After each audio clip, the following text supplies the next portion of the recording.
بسم اللہ الرحمن الرحیم الحمد للہ رب العالمین والعاقبۃ للمتقین والصلاة والسلام علی افضل الانبیاء وخاتم النبیین وعلی آلہ الطیبین واصحابہ الطاہرین۔ حضرات گرامی قدر، ایک دو دن تک ایک ایسا مہینہ تشریف لا رہا ہے جو اپنے اندر برکتیں، رحمتیں، بخششیں، جہنم سے آزادی اور رب کی رضا اور بہت ساری چیزیں اپنے اندر اس نے سمائی ہوئی ہیں۔ وہ ایک ایسا مہینہ ہے جس کی ہر ہر گھڑی، جس کا ہر ہر لمحہ، جس کا ہر ہر سیکنڈ، جس کا ہر ہر منٹ، جس کی ہر ہر ساعت برکتوں والی ہے، دعا کی قبولیت والی ہے، جس میں رب کی رضا ہے، جس کے اندر اگر انسان سچے دل سے رب کی بارگاہ میں ہاتھ اٹھا کر دعا مانگے تو اللہ سبحانہ و تعالیٰ اس کی دعا قبول نہیں فرماتا۔ آئیے ہم سب نیت کریں کہ اللہ تبارک و تعالیٰ جل وعلا ہم سب کو اس ماہ مقدس کا خوب احترام کرنے، اس کے روزے رکھنے، تراویحیں پڑھنے، قرآن پاک کی تلاوت کرنے،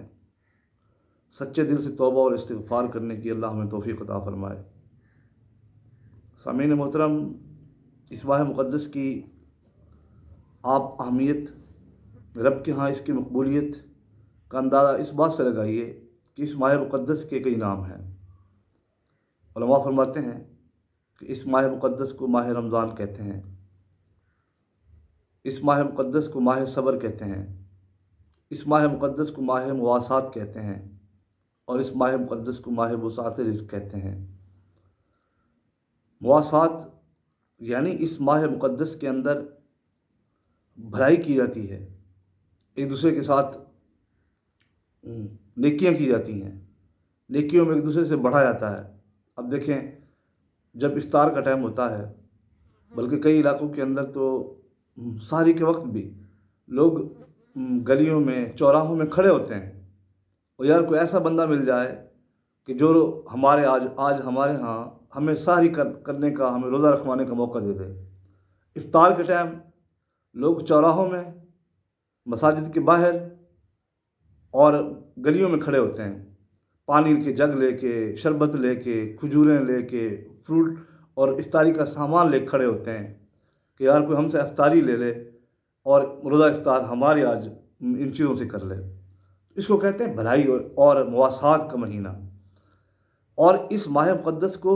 ماہ وسعت رزق بھی کہا جاتا ہے۔ وہ اس واسطے کہا جاتا ہے، دیکھیں کہ غریب بیچارہ، اس کو بھی اچھا کھانے کا موقع مل جاتا ہے۔ لوگ جب سارا دن خود بندہ بھوکا رہتا ہے اور رات کے ٹائم جب افطار کے ٹائم وہ خود افطار کرتا ہے، اس کے اندر احساس ہوتا ہے یار آج میں نے 12 گھنٹے یا 14 یا 16 گھنٹے میں نے روزہ رکھا، میں نے بھوکا رہا۔ تو کتنے ایسے لوگ ہیں کہ جو بھوکے ہیں، جن کے پاس کھانا نہیں ہے، جن کے پاس لباس نہیں ہے، تو اس کے اندر ایک احساس پیدا ہوتا ہے، تو وہ جناب غریبوں کو بھی دیتا ہے، تو غریب بھی کھا لیتے ہیں، اللہ تبارک و تعالیٰ کی نعمتوں سے لطف اندوز ہو جاتے ہیں۔ اس واسطے اس ماہ مقدس کو ماہ وسعت رزق بھی کہا جاتا ہے۔ کتنی بڑی بات ہے کہ یہ وہ مہینہ ہے جو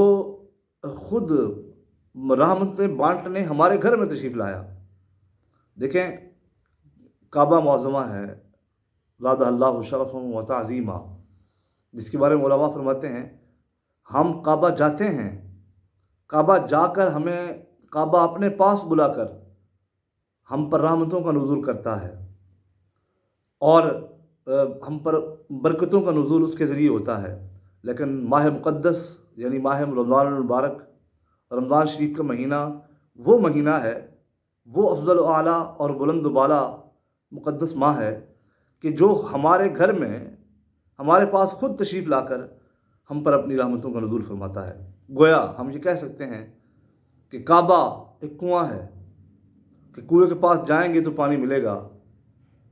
آب رحمت ملے گا، آب برکت ملے گا، آب شفا ملے گا، لیکن اللہ آپ کو بھلا کرے، ماہ رمضان المبارک کی وہ گھڑیاں، وہ ساعتیں، وہ برکت والی، وہ رحمت والی، وہ اللہ کی لازوال نعمتوں کو لے کر آنے والی ہر گھڑیاں وہ گھڑیاں ہیں جو ہمارے پاس خود تشریف لا کر ہمیں یہ سب چیزیں دیتی ہیں۔ اور ماہ اس لحاظ سے ماہ مقدس جو ہے، وہ علماء فرماتے ہیں ماہ مقدس،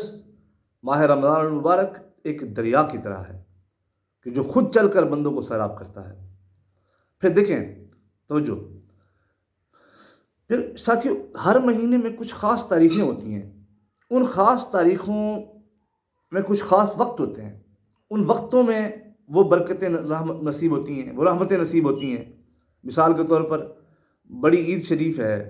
تو بڑی عید شریف کی کچھ راتیں ہوتی ہیں جو برکت والی ہوتی ہیں، عید الفطر کی ایک رات ہوتی ہے جو برکت والی اور رحمت والی ہوتی ہے، حج کے دن ہیں جو چند دن ہیں، 8ویں سے لے کر 11ویں ذوالحج تک، یہ چند دن ہیں جس میں برکتیں اور رحمتیں ہوتی ہیں، رب کی رضا نصیب ہوتی ہے۔ لیکن قربان جائیں میرے آقا و مولا پر، قربان جائیں میرے سرکار دو عالم نور مجسم صلی اللہ علیہ وسلم پر، اللہ سبحانہ و تعالیٰ نے ہم پر کتنا فضل و کرم فرمایا، ہم پر کتنے احسانات فرمائے کہ ہمیں ایک ایسا ماہ عطا فرمایا، ہمیں ایک ایسا مقدس رمضان عطا فرمایا کہ جس کے بارے میں خود اللہ فرماتا ہے شہر رمضان الذی انزل فیہ القرآن،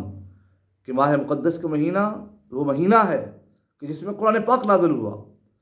دنیا کے اندر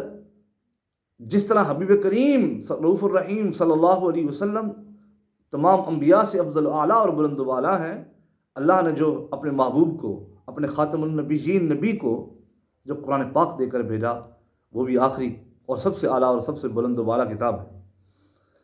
تو یہ وہ ماہ مقدس ہے جس کی ہر ساعت، جس کا ہر گھڑی، جس کی ہر لمحہ، جس کا ہر منٹ، جس کا ہر سیکنڈ اپنے اندر رحمتیں لیے ہوئے ہے، اور صرف لیے ہوئے نہیں، ہمیں بانٹ رہا ہے۔ آؤ اپنے رب کی رحمتیں لینے والوں، آؤ اپنے رب کی برکتیں لینے والوں، آؤ اپنے رب کی نعمتیں لینے والوں، کوئی ہے لینے والا کہ اس کو دیا جائے۔ یہ علماء کہتے ہیں کہ رمضان ایک بھٹی کی طرح ہے، جس طرح بھٹی کے اندر لوہا ڈالا جائے تو پرانے سے پرانا لوہا ہو، پرانے سے پرانا زنگ آلود خراب لوہا ہو، اس بھٹی کے اندر جب چلا جائے گا، بھٹی اس کے اندر سے زنگ ختم کر دے گی۔ بھٹی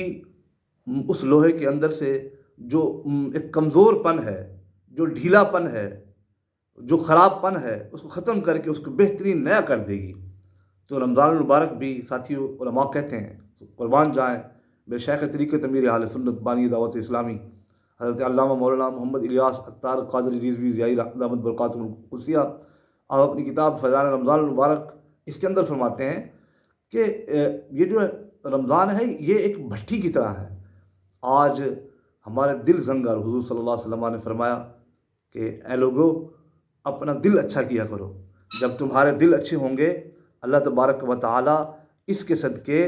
تمہارے تمام اعضاء کو، تمہارے جسموں کو بھی اچھا فرما دے گا۔ تو میرے شیخ طریقت امیر اہل سنت فرماتے ہیں کہ یہ جو رمضان ہے یہ ایک بھٹی کی طرح ہے، جیسے بھٹی لوہے کو صاف کر دیتی ہے، ایسے ہمارے دلوں میں، ہمارے دماغوں میں، ہمارے جناب ذہنوں میں، ہمارے جسموں میں کتنی خرابیاں ہوتی ہیں، ان تمام خرابیوں کو یہ رمضان المبارک اٹھا کر ختم کر دیتا ہے، جڑ سے ختم کر دیتا ہے، اور ہمیں صاف ستھرا کر دیتا ہے، جسمانی لحاظ سے اور روحانی لحاظ سے۔ آپ رمضان المبارک کی برکتوں کا، اس کی رحمتوں کا اور اس کی شفقتوں کا، اس کی مہربانیوں کا اندازہ اس بات سے لگائیے کہ میرے محبوب کریم صلی اللہ علیہ وسلم کے صدقے اللہ نے ہم پر کتنا فضل و احسان فرمایا کہ باقی دنوں میں آپ نفل پڑھتے ہیں تو آپ کو نفل کا ثواب صرف نفل کا ہی ہے، لیکن رمضان المبارک کے اندر جب آپ نفل پڑھتے ہیں آپ کو ایک نفل کا ثواب فرض کے برابر ملتا ہے، اور ایک فرض کا ثواب 70 فرائض کے برابر ملتا ہے۔ تو کتنا یہ اپنے اندر گویا کہ اگر آپ ایک فرض پڑھیں گے تو 70 فرض آپ نے پڑھ لیے. تو ہمیں یہ موقع گنوانا نہیں چاہیے. کیا پتہ ہمیں اگلا سال اللہ تعالیٰ یہ موقع دے نہ، ہم دنیا میں ہی نہ ہوں، یا ہمیں موقع ہی نہ ملے. اگر اس دفعہ موقع مل رہا ہے تو ہمیں خوب خوب اپنے رب کی رضا کو حاصل کرنا چاہیے. خوب خوب اپنے رب کی رحمتوں کا جو ایک سمندر امنڈ آیا، ہمیں اس سے فیض یاب ضرور ہونا چاہیے. علماء فرماتے ہیں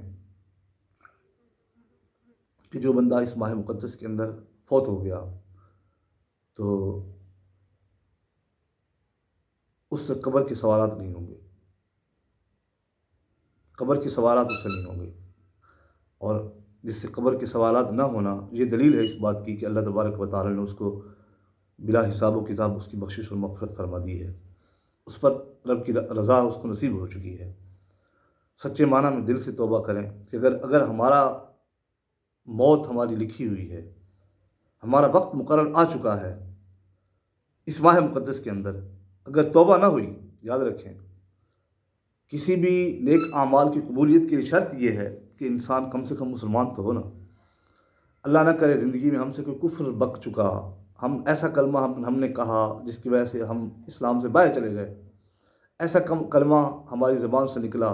جس نے ہمیں کافر کر دیا. توبہ کریں، استغفار کریں، رب کی بارگاہ میں سچے دل سے آئندہ گناہ نہ کرنے کا آپ ایک وعدہ کریں. جب آپ نے توبہ کر لی، اب اگر وقت آ گیا موت کا تو ہم مر گئے، دنیا سے چلے گئے، تو علماء کیا کہتے ہیں؟ سوالات قبر نہیں ہوں گے. سوالات قبر نہ ہونے کا مطلب کیا ہے؟ کہ اللہ تبارک و تعالیٰ کی رضا نصیب ہوئی ہے اور اللہ ہم سے راضی ہو چکا ہے اور ہمیں عذاب قبر سے اللہ محفوظ فرمائے گا. تو اسی طرح علماء کہتے ہیں یہ وہ ماہ مقدس ہے، وہ ماہ معطر ہے، یہ وہ ماہ معمبر ہے کہ اللہ تبارک و تعالیٰ نے اس ماہ مقدس کے اندر شیطان کو قید کر دیا. دیکھیں باقی دنوں میں خود بخود دل چاہتا ہے کہ ہم نماز نہ پڑھیں، روزہ نہ رکھیں، تراویح نہ پڑھیں، ہم روزہ نہ رکھیں، جیسے نفلی روزے آتے ہیں، نماز نہ پڑھیں، صدقہ خیرات. لیکن اس ماہ مقدس کے اندر جس کے دل میں رائی کے دانے کے برابر بھی اگر ایمان ہے ساتھیوں، تو وہ خود بخود چاہتا ہے یار میں صدقہ کروں، میں بڑا گنہگار ہوں، میں کسی کو روزہ کھلوا دوں، میں بڑا سیاہ کار ہوں، یار میں یہ نیک کام کر لوں. گناہ کرنے کا دل کرتے ہی نہیں ہے، نیکی کرنے کا دل بڑھ جاتا ہے کرنے کو. اس کی وجہ کیا ہے؟ علماء کہتے ہیں اس ماہ مقدس کے اندر شیطان کو قید کر دیا جاتا ہے، شیطان جکڑ دیا جاتا ہے، شیطان کو بیڑیاں لگا کر پابند سلاسل کر دیا جاتا ہے. علماء فرماتے ہیں جس ماہ مقدس کا ہمیں انتظار ہے شدت سے، جس ماہ مقدس نے ہمارے لیے اتنی رحمتیں اور برکتیں لے کر تشریف لا رہا ہے، اس ماہ مقدس کے بارے میں علماء فرماتے ہیں کہ رمضان اور قرآن، چونکہ رمضان کے اندر قرآن پاک نازل ہوا، تو یہ وہ ماہ مقدس ہے ساتھیوں جس کے بارے میں علماء فرماتے ہیں کہ قیامت کے دن یہ بندے کی شفاعت کریں گے. بندہ اس سے جس سے راضی ہو تو سفارش بھی تو اسی کی کرتا ہے نا یار. اگر جس سے راضی نہ ہو تو عام طور پر اس کی سفارش نہیں ہوتی ہے. اگر ہم چاہتے ہیں کہ یہ ماہ مقدس، یہ ماہ معمبر، یہ ماہ مطہر ہماری کل قیامت کے دن رب کی بارگاہ میں شفاعت کرے، سفارش کرے اور اس کے صدقے ہماری بخشش اور مغفرت ہو جائے، تو ہمیں چاہیے کہ ہم اس کا خوب خوب احترام کریں تاکہ ہم اس کے صدقے ہماری بخشش ہو جائے، اس کے صدقے ہماری مغفرت ہو جائے، اس کے صدقے ہمیں جہنم سے آزادی نصیب ہو جائے.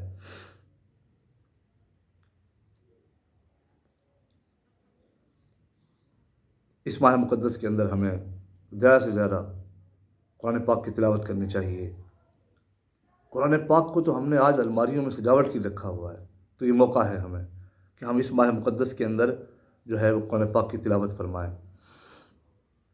ویسے تو اس کی ہر گھڑی، ہر لمحہ برکت والا ہے، لیکن علماء کہتے ہیں رمضان المبارک، رمضان شریف کی جو افطاری کا ٹائم ہے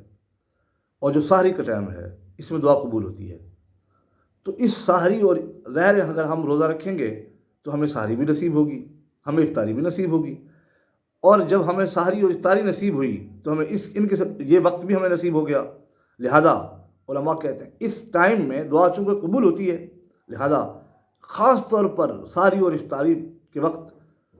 آپ ایک دعا کی خصوصی دعا کا اہتمام فرمائیں کہ آپ سارے دن کو آپ جب آپ ذکر نماز پڑھتے ہیں قرآن پاک کی تلاوت کرتے ہیں اس ٹائم بھی دعائیں مانگنی چاہیے، لیکن جب ساری اور افطاری کا ٹائم ہو اس ٹائم میں خاص طور پر آپ نے یہ وقت نکالنا ہے کہ آپ نے دعا مانگنی ہے، کیونکہ دعا اس ٹائم میں خاص قبول ہوتی ہے۔ علماء فرماتے ہیں رمضان جو ہے اس کے کتنے الفاظ ہیں جی؟ را، میم، ضاد، الف اور نون، 5 الفاظ ہیں۔ را سے مراد رحمت، رمضان میں جو پہلا را ہے اس سے مراد رحمت ہے، اور میم سے مراد محبت الہی ہے، اور ضاد سے مراد زمان الہی ہے۔ اللہ تبارک و تعالیٰ کی ضمانت میں ہم چلے آتے ہیں کہ جب ہم سچے دل سے روزہ رکھیں، قرآن پاک کی تلاوت کریں، تراویحیں پڑھیں، تو گویا اللہ نے اپنی ضمانت میں ہمیں لے لی۔ یہی وجہ ہے، حدیث قدسی کا مفہوم ہے، میرا اللہ فرماتا ہے کہ کل عمل بنی آدم یضاعف له من 10 إلى 700، قال اللہ عز وجل الا الصوم وانا اجزی به، وفی روایت وانا اجزا به۔ حدیث قدسی ہے کہ محبوب کریم نے فرمایا، میرا رب فرماتا ہے میں ہر مسلمان کے ہر عمل کو 10 گنا سے لے کر 700 گنا تک بڑھاتا ہوں۔ یعنی عمل ایک ہے، عمل ایک ہے، ایک نیکی ہے، ایک پتھر راستے سے اٹھایا اور آپ نے اس کو سائڈ پہ کر دیا تاکہ اس کے صدقے کسی کو تکلیف نہ ہونے پائے۔ میرے محبوب فرماتے ہیں وہ عمل ایک ہے، وہ کام ایک ہے، وہ نیکی ایک ہے، لیکن اس ایک نیکی کے ثواب اللہ کے حبیب دانائے منزہ عن العیوب صلی اللہ علیہ وسلم کے صدقے اللہ اس ایک نیکی کا ثواب 10 گنا سے لے کر 700 گنا تک عطا فرماتا ہے۔ لیکن میرا رب فرماتا ہے مگر روزہ کہ میں خود اس کی جزا دوں گا۔ ایک روایت میں ہے اللہ فرماتا ہے میں خود روزے کی جزا۔ تو آپ اس حدیث پاک پر غور کریں، اور رمضان کی جو دعد ہے اس سے مراد زمان الہی ہو، تو مفہوم واضح ہو گیا کہ جو بندہ روزہ رکھتا ہے اللہ اس کو اپنی آغوش رحمت میں لے لیتا ہے، اپنی ضمانت کی آغوش میں لے لیتا ہے کہ آج کے بعد یہ بندہ اب میرے ذمن میں آ گیا۔ اس کے اندر الف ہے، الف سے مراد امان الہی، اللہ انسان جو روزہ رکھتا ہے وہ اللہ کی ایمان میں آ جاتا ہے، اور نون سے مراد نور الہی ہے کہ اللہ تبارک و تعالیٰ کی نورانیت، میرے سونے رب کا نور اس پر ہر وقت اس کے چاروں طرف سے اس کو گھیر کر اپنے رب کے نور میں وہ چلتا ہے، پھر سارا سال رب کی نورانیت اس کے ساتھ رہتی ہے۔ تو اور پھر حسین امتزاج دیکھیں ذرا، رمضان میں 4 حروف ہیں، اور رمضان میں عبادت خاص طور پر جو عبادت کی جاتی ہیں رمضان کے 5 حروف ہیں، را، میم، ضاد، الف اور نون، 5 حروف ہیں، اور اس کے اندر جو خصوصیت کے ساتھ عبادات کی جاتی ہیں وہ بھی 5 بنتی ہیں۔ توجہ، روزہ، تراویح، تلاوت کلام پاک، اعتکاف اور شب قدر، کہ یہ دیکھیں کتنا حسین امتزاج ہے۔ اگر گویا میرا رب نے یہ 5 حروف ہمیں دے کر اشاروں میں یہ بتا دیا کہ جیسے یہ 5 حروف ہیں، رحمت الہی ہے، محبت الہی ہے، زمان الہی ہے، الفت الہی ہے، نورانیت نور الہی ہے، اگر تم یہ 5 رب کے یہ 5 انعام تم لینا چاہتے ہو تو یہ 5 کام کرو۔ نمبر 1، روزہ رکھو، تراویح ادا کرو، قرآن پاک کی تلاوت کرو، اعتکاف کرو، شب قدر میں خاص طور پر عبادت کرو۔ جب تم یہ کام کرو گے تو اللہ تبارک و تعالیٰ ان 5 عبادات کے صدقے اللہ تبارک و تعالیٰ یہ تمہیں 5 انعامات عطا فرمائے گا۔ 5 عبادتیں کرو گے تو 5 انعامات کے مستحق ٹھہراؤ گے۔ تو اللہ تبارک و تعالیٰ کی بارگاہ میں ساتھیو آئیے ہم سب دعا کریں کہ اللہ جل وعلا ہم سب کو یہ رمضان المبارک کی رمضان المبارک کے اندر عبادت کرنے کی توفیق عطا فرمائے، اور اپنے رب کو راضی کرنے کی توفیق عطا فرمائے۔ اگر ہم سے سارا سال میں کوئی کوتاہیاں ہو گئی ہیں، کوئی کمیاں ہو گئی ہیں عبادات میں، ریاضات میں، ہم سے نمازیں قضا ہوئی ہیں، یہ تمام کمیاں ہم انشاءاللہ اس سال پوری کر کے صاف ستھرے رب کی بارگاہ میں ہو کے آئندہ سے سچے پکے مسلمان بن جائیں گے۔ جیسے آپ نے سنا کہ رمضان گویا کہ ایک بھٹی ہے، جب ہم نے اپنی تمام کوتاہیاں قبول کر کے توبہ استغفار کر دیا، اب ہم پاک صاف ہو گئے، لیکن ہوں گے اسی ٹائم نا بھئی جسم پر میل لگی ہو ساتھیو، تو جب تک صابن نہیں لگائیں گے، نہائیں گے نہیں، تو میل اترے گی تو نہیں نا۔ لوہے پر زنگ لگا ہوا ہے، اس کو بھٹی میں ڈالیں گے تو زنگ اس کا اترے گا نا۔ اگر آپ کہیں گے نہیں ایسے اتر جائے تو ایسے کیسے اترے گا؟ تو اس کے لازم ہے، اس کے لیے ضروری ہے کہ ہم اس ماہ مقدس میں کمر بستہ ہو جائیں، اس ماہ مقدس کے اندر ہم خوب اپنے آپ کو رب کو راضی کرنے کے لیے تیار ہو جائیں، تو تبھی ہمارے اندر سے گندگی صاف ہوگی نا، تبھی رب کی رضا بھی نصیب ہوگی نا۔ تبھی ہم نے سنا کہ رمضان کے اندر 5 حروف ہیں، اور ان 5 حروف کے صدقے جو 5 قسم کی عبادت بندہ کرتا ہے خاصیت کے ساتھ، خصوصیت کے ساتھ، تو اللہ تبارک و تعالیٰ ان کو یہ 5 انعامات بھی عطا فرماتا ہے۔ اگر ہمیں چاہیے اور ہم چاہتے ہیں دنیا میں بھی کامیاب رہیں، دین میں بھی کامیاب ہوں، اور اس کے صدقے اللہ ہماری آخرت بھی ہمیں کامیابی دے، تو ہمیں رمضان المبارک کی ان رحمتوں، ان برکتوں، ان نورانیتوں، رب کی رضا، یہ تمام چیزیں ہمیں نصیب ہوں، تو ہمیں کمر بستہ ہو کر اپنے رب کو راضی کرنے کے لیے تیار ہونا پڑے گا۔ اللہ تعالی ہم سب کو عمل کرنے کی توفیق عطا فرمائے، آمین۔ وآخر دعوایا ان الحمد للہ رب العالمین۔